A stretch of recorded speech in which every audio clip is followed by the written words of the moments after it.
was reading and watching two reports, I think about the same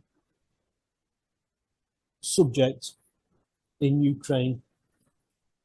But one was a report from the West and the other was a report from the East. The report from the West was that the Ukrainian soldiers were deliberately sabotaging their armored vehicles so that they didn't have to go into battle. Right?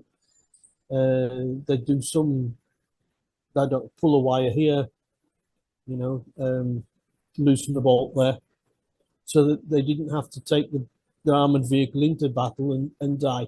A lot of Ukrainian soldiers are dying.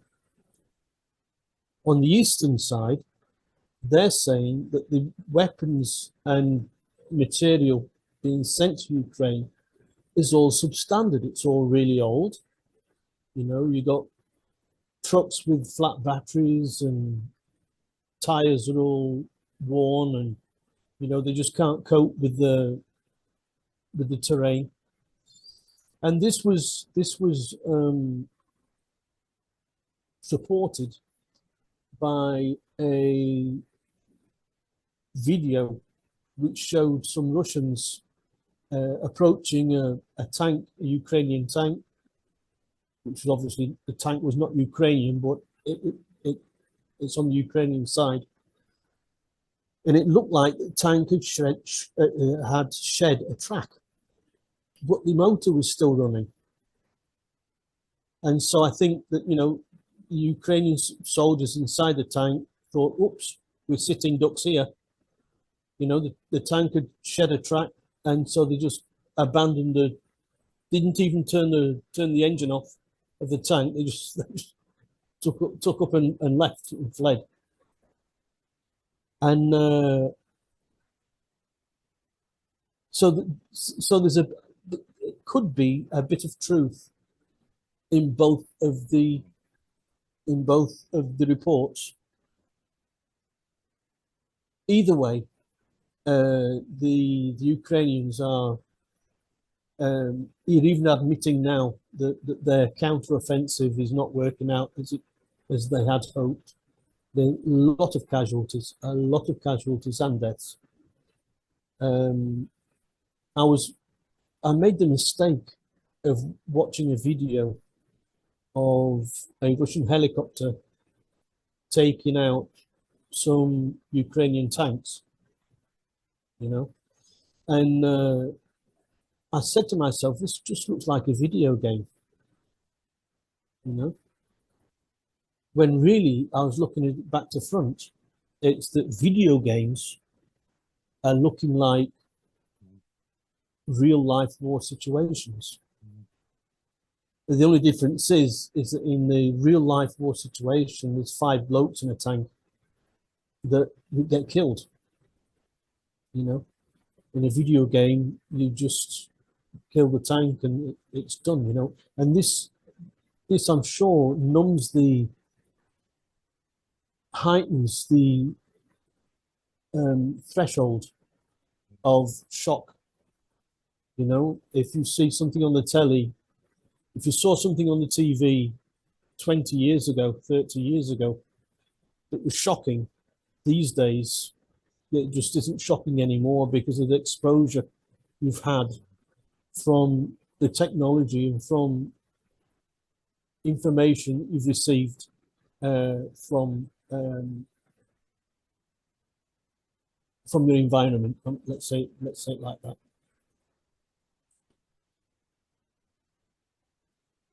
Obviously, it is a big thing, the Ukraine war. As you touched upon it, yes, it is people dying. It's quite interesting when you read. I dare say there's a lot of, well, they say Ukrainians are brave, protecting their homeland. You have to think who the Ukrainians are. They are a mixture, effectively, of nationalist Ukrainians or people identified as Ukrainians and still white Russians, or whatever label. And I hate this labeling. I hate it, but I'm not going to get into this today. But yes,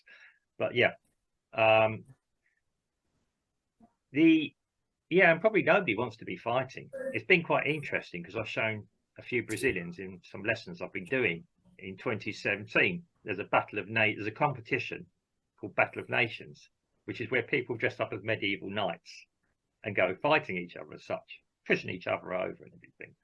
And one of these on the final, I think, was 21 Russian guys versus 21 Ukrainian guys, which was quite interesting, you know, given the context now. And yeah, these guys go and just basically bash and try and push each other over. And I was showing Brazilians this, you know, the irony of it all. This competition has unfortunately had to be ceased at the moment because of obvious, yes, there's real fights going on across Europe at the moment. It's Battle of Nations. Yeah, it's actually very interesting to watch if you like history and you like, yeah, combat sports. The two are combined somehow.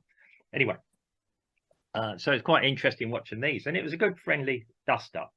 And what's interesting is that, yeah, they're checking each other all right. There's one guy with a Pro-Go on his head, videoing it, and he's checking the guy he's hitting are all right. You know, they speak the same language. They are effectively very similar people.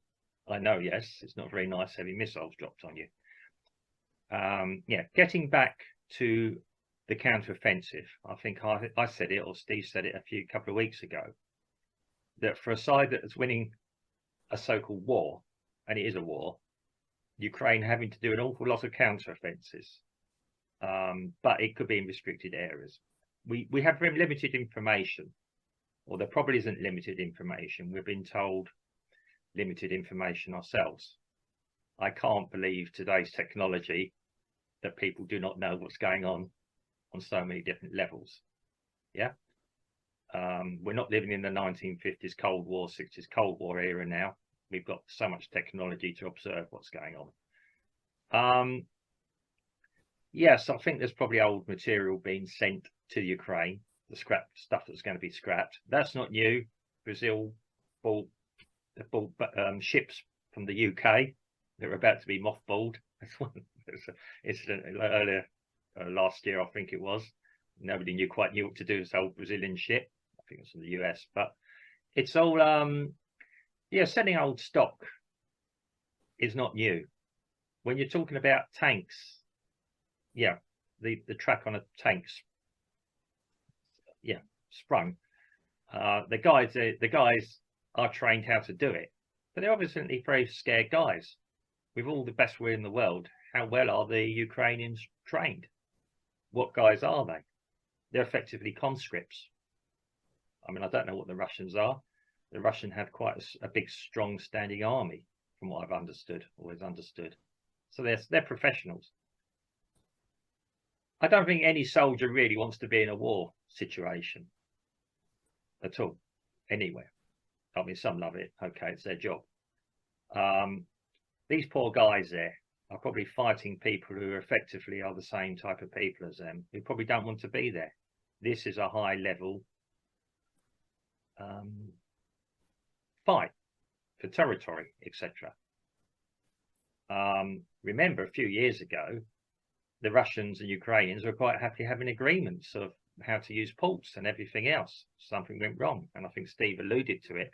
NATO / EU have been encroaching upon the area. Russia have always been suspicious of the West, possibly not always for bad reasons. It's a shame it's happened. It's a shame it's come to this. As we said a while ago, well, I think we both think that the Russians are being very, very, inverted commas, and I know people don't always understand it when I say this, gentle with Ukraine. Ukraine still got buildings standing. I don't think there's an idea of mass destruction. I think the Russians would much rather just Ukrainians stop what they're doing and fight and talk. I don't know. I can't get into Putin's mind. I can't get into Zelensky's mind. If either can actually do anything. I imagine Putin has probably still got more control over his own country than Zelensky has now. But yeah, when you were talking about these Russians approaching a tank, I bet they did it very cautiously because of booby traps, etc. I mean, the Russians are very capable of it. Remember, when we're talking about the West sending things there, originally the tanks that the Ukrainians had were all Russian supply. That's why they had to have the sea put on the side for the Russians, so they didn't go and do blue on blue fire, or whatever they called it, friendly fire, blue on blue. Yeah, both sides are quite capable of not necessarily following certain guidelines or chivalrous wars. Never have been. You study the history of medieval battles, get back to my original thing. But yeah, I think that, yeah, and as I said, at some point the two sides have got to start talking.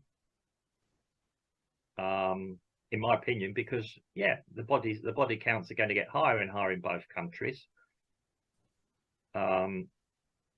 I think Steve alluded to this JFK Jr., and I think he's more or less saying about that the sides are going to have to start talking. I only glimpsed a couple of things what he said, and the interests of sending.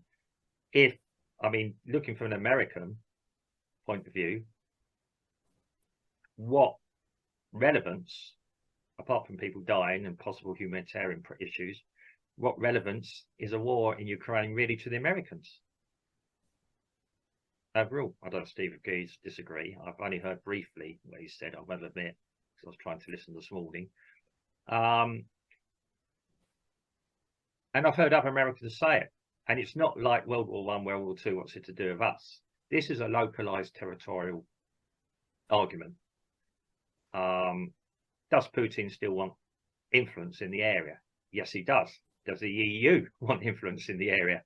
Yes, they do. It is a much wider issue in that respect than Ukraine and Russia. I'm going to say here, I don't think it would develop, this in its own would not develop into a European or global conflict. I think there's a lot of paper talk here. I think you're still talking about Russia. I mean, Putin is still pragmatic. He's the one who has been having drills to remind the world in Moscow what a nuclear war would look like. I think it won't develop into a world conflict, basically because the West don't have any more arms. The NATO have said that the Europe has less than the least amount of arms you can have to be a member of NATO. The stocks have down so much, you know. The US, they said no, it was the English that said if we went into a war, we'd have 3 weeks of ammunition, and it's done. The US, who are the head cheerleaders of Ukraine, they must be depleted a humongous amount of arms, because they've been sending it all across there. Yeah, I mean, yeah, I think it's this JFK you spoke about. I mean, he said, oh, the initial thing was, you know, originally it was to save the Ukraine. The next policy is, oh, we're going to wear the Russian resolve down and the Russian hardware down. Good luck with that. It might not be the highest standard they're using. Even the Russians are probably not the best standards at the moment. What have they got in reserve? I don't know. I don't think that's the big unknown. They're not technically. But the thing is, but I also think that they think, the West thinks that China, up until now, China hasn't fired a single shot. No. And if China gets in on the action, they're the only ones that's got the money in terms of arms. They're the only ones that's got the arms, and so nobody's going to be able to retaliate against China. Yeah, well, because they just don't have the arms to do it. Yeah, I mean, that's it. You know, nor the manpower. Yeah, well, that's what I've said. That's what I've been saying. The body count's going to go up if I mean, we don't know how good the Chinese military is or isn't. We don't know exactly how good their weapons are or aren't. A million soldiers, Mark, a lot of soldiers to kill. Yeah, now you need a lot of bullets. I'm going to make this point as well, because I started to see this years ago, and I have worked for companies that do, have supplied military. I don't know a lot. I only know what's on their intranet, basically.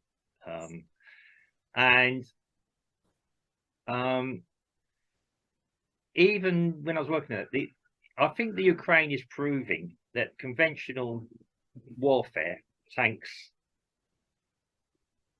are so yesterday. I mean, yeah, they're sitting targets. Aircraft carriers are sitting targets. We talk about aircraft carriers now. Any naval guy will tell you an aircraft carrier is probably out of date. All it does, it allows you to get, was it always a runway with planes to go and do some striking. How effective that is now. I mean, that was useful in Iraq, Afghanistan, Iraq certainly. But again, these are still conventional weapons. Yes, probably having rockets that can, steer themselves and go and attack and all that. This is the future. It always has been, which is quite frightening. But that technology has been around for 50 years. At the moment, the world's using up its hardware in Ukraine. There's lots of counter things against tanks and everything have been developed, and the tanks have been developed to try and mitigate against the counter things with them. The double, you see the strange things with the cages on top of the tanks. That's because stop the piercing, because a model missile will go through, explode, pierce the top, go through and blow again, take out the crew inside. I remember the Sun newspaper put the video of the Russian tank. Oh, look at this, the turret's gone 100 feet in the air. How many meters that is? 70 meters in the air for resilience. And it's like, but there's 5 guys going up in that as well, 3 to 5 guys. I mean, the body count is high. We don't know on either side what's going on. We don't know how. All we're hearing is counteroffensive. We're starting to say counteroffense. I mean, it would appear the Russians have probably got their objective, more or less, the original objective. Just thinking out about it. I don't know. Again, none of us know. We don't know what's in Putin's mind. I still don't think he wants to take the whole of Ukraine at the moment. But we don't know. It might happen by default. At some point, somebody's got to rebuild Ukraine. Now, I know they're talking about, all these deals have been signed, which means Zelensky has got himself in a bit of a problem. He's not the owner of his own country anymore. People are going to go in. How's he going to pay for the rebuilding? We touched on that a couple of weeks ago. If you enjoyed this discussion, can you please like, subscribe and share it? Thank you.